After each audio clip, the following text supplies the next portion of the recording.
ابھی ہم اس مبارک جگہ کے قریب پہنچ گئے ہیں جس جگہ پر آپ صلی اللہ علیہ وسلم کی پیدائش مبارک ہوئی تھی. وہاں پر جو ہے ابھی لائبریری بنائی دی گئی ہے. اس جگہ پر کہتے ہیں کہ حضرت خدیجہ الکبریٰ رضی اللہ عنہا کا گھر ہوا کرتا تھا. یہ دیکھیں اس جگہ کے پرانے آثار ابھی تک ہو بہو اس زمین کے نیچے ویسے ہی موجود ہے جیسے پہلے موجود ہوا کرتے تھے.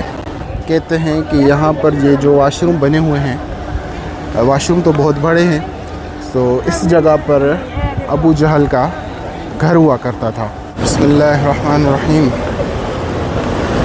تو ابھی میں موجود ہوں یہ حرم کے ساتھ ہی. اس طرف یہ ہے جیسا آپ دیکھ رہے ہیں مکہ کلاک ٹاور ہے، اور ابھی جو ہم جا رہے ہیں صفا مروہ کی طرف، اور اس طرف آپ کو 3 زیارتیں کروائیں گے. ایک تو آپ صلی اللہ علیہ وسلم جہاں پر پیدا ہوئے تھے وہ جگہ، دوسری حضرت خدیجہ رضی اللہ عنہ کا جہاں پر گھر تھا، اور تیسری وہ جگہ جہاں پر ملعون ابو جہل کا گھر تھا. تو یہ تینوں زیارتیں ابھی ہم آپ کو کریں گے. یہ تینوں مروہ کے قریب ہیں، تو ابھی ہم مروہ کی طرف چلتے ہیں اور آپ کو یہ زیارتیں دکھاتے ہیں، اور وہ قصہ بھی بتاتے ہیں جو آپ صلی اللہ علیہ وسلم کا ابو جہل کے ساتھ پیش آیا. جب ابو جہل نے ایک یہودی مسافر کے پیسے ہڑپ لیے، تو وہ یہودی آپ صلی اللہ علیہ وسلم کے پاس شکایت لے کر گیا. تو آپ صلی اللہ علیہ وسلم اس یہودی کے ساتھ ابو جہل کے گھر تشریف لے گئے، اور پھر کیا قصہ ہوا وہ ہم آپ کو وہاں چل کر بتاتے ہیں انشاءاللہ تعالی. تو یہ راستہ جائے گا اس طرف سے یہ راستہ جائے گا صفا اور مروہ کی طرف.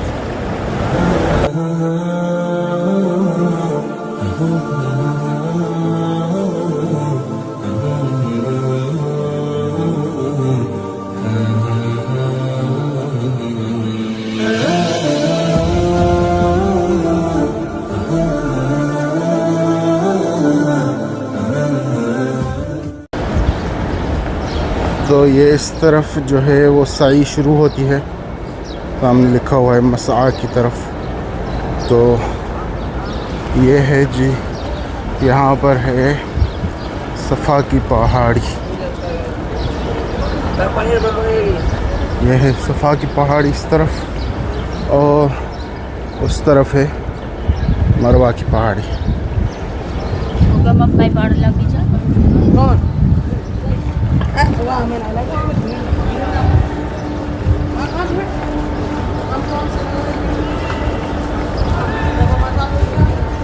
سبحان اللہ. یہ سامنے لائبریری نظر آ رہی ہے، یہاں پر آپ صلی اللہ علیہ وسلم کی مبارک پیدائش ہوئی تھی. تو جی الحمدللہ ابھی ہم اس مبارک جگہ کے قریب پہنچ گئے ہیں جس جگہ پر آپ صلی اللہ علیہ وسلم کی پیدائش مبارک ہوئی تھی. وہاں پر جو ہے ابھی لائبریری بنائی دی گئی ہے. یہ لائبریری کبھی کھلتے ہم نے نہیں دیکھی، ہمیشہ بند ہی ہوتی ہے.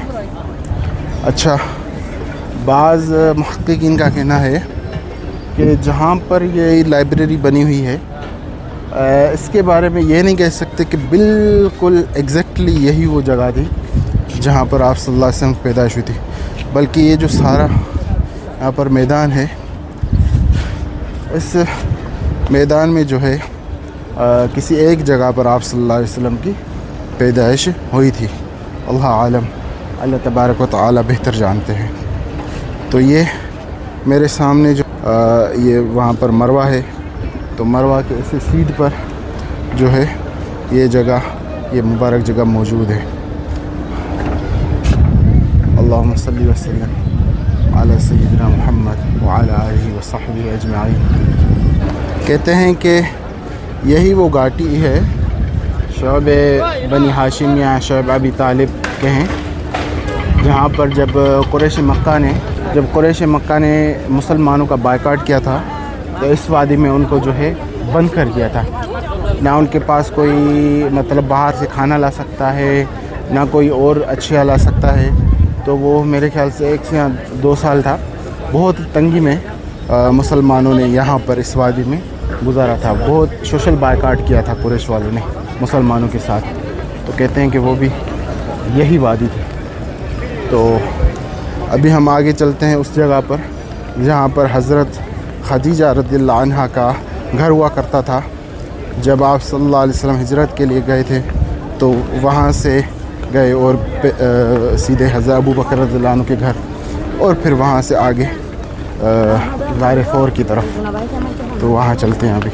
اس طرف یہ جو آپ یہ سرنگ دیکھ رہے ہیں، یہ اس طرف کہیں کہتے ہیں کہ حضرت علی رضی اللہ عنہ کا گھر ہوا کرتا تھا. اللہ اعلم.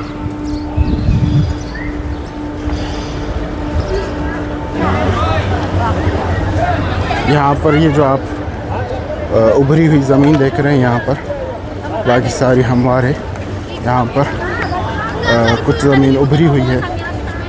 تو اس جگہ پر کہتے ہیں کہ حضرت خدیجہ الکبریٰ رضی اللہ عنہا کا گھر ہوا کرتا تھا. یہ دیکھیں، یہ جگہ زمین سے تھوڑی اونچی ہے. کہتے ہیں واللہ عالم کہ اس جگہ کے پرانے آثار ابھی تک ہو بہو اس زمین کے نیچے ویسے ہی موجود ہے جیسے پہلے موجود ہوا کرتے تھے. اور شاید ہو بھی سکتا ہے کیونکہ یہ جگہ باقی فرش سے اوپر اٹھی ہوئی ہے، تو ہو سکتا ہے اس کو اس طرح سے چھت ڈالی ہو اور نیچے اس گھر کے آثار ویسے ہی رکھے گئے ہوں.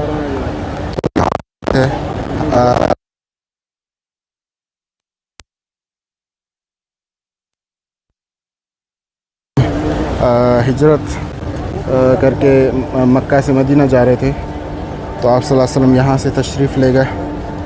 پھر آگے حضرت ابو بکر صدیق رضی اللہ عنہ کا گھر ہے، وہاں سے حضرت ابو بکر صدیق رضی اللہ عنہ کو اپنے ساتھ لیا اور پھر وہاں سے ہوتے ہوئے غار ثور کی طرف تشریف لے گئے.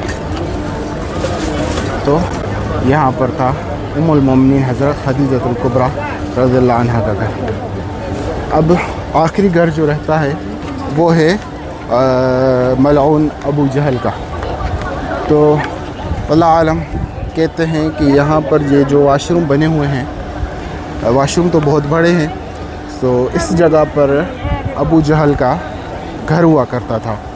اور ملک فہد نے جو اس کے زمانے میں اس کے آثار ظاہر تھے، تو اس یہ واش روم بنا دی یہاں پر جہاں ابو جہل کا گھر تھا.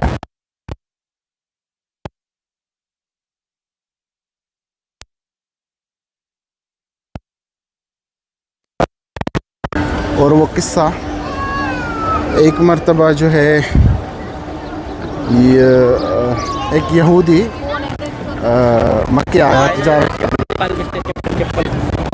یہودی آیا جو ہے تجارت کرنے، تو اس نے اپنا سامان جو ہے بیچا ابو جہل کو. ابو جہل نے جو ہے اس سے سامان تو لے لیا لیکن اس کو اس کے پیسے نہیں دیے. تو وہ بیچارہ یہودی، اس کا تو مکے میں کوئی بھی نہیں تھا کہ وہ کس کو اپنی شکایت سنائے.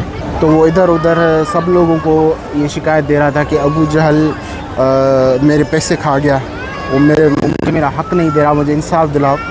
تو لوگ اس کا مذاق اڑاتے اور مذاق اڑاتے اس کو کہتے کہ جاؤ، تمہیں صرف اور صرف محمد بن عبداللہ صلی اللہ علیہ وسلم وہی ہے جو حق دلا سکتا ہے. تو کیونکہ وہ مذاق کر رہے تھے، ان کو پتہ تھا کہ ابو جہل اور محمد صلی اللہ علیہ وسلم کی جو ہے آپس میں نہیں بنتی اور دشمنی ہے، تو اس کا مذاق اڑا رہے تھے. اب یہودی کو تو یہ بات پتہ نہیں تھی، تو یہودی جو ہے وہ سیدھا آپ صلی اللہ علیہ وسلم کے پاس گیا اور آپ صلی اللہ علیہ وسلم کو کہا کہ ابو جہل نے جو ہے میرے پیسے کھا لیے ہیں، مجھے اپنا حق نہیں دے رہا. تو آپ صلی اللہ علیہ وسلم نے اس یہودی کا ہاتھ پکڑا اور سیدھا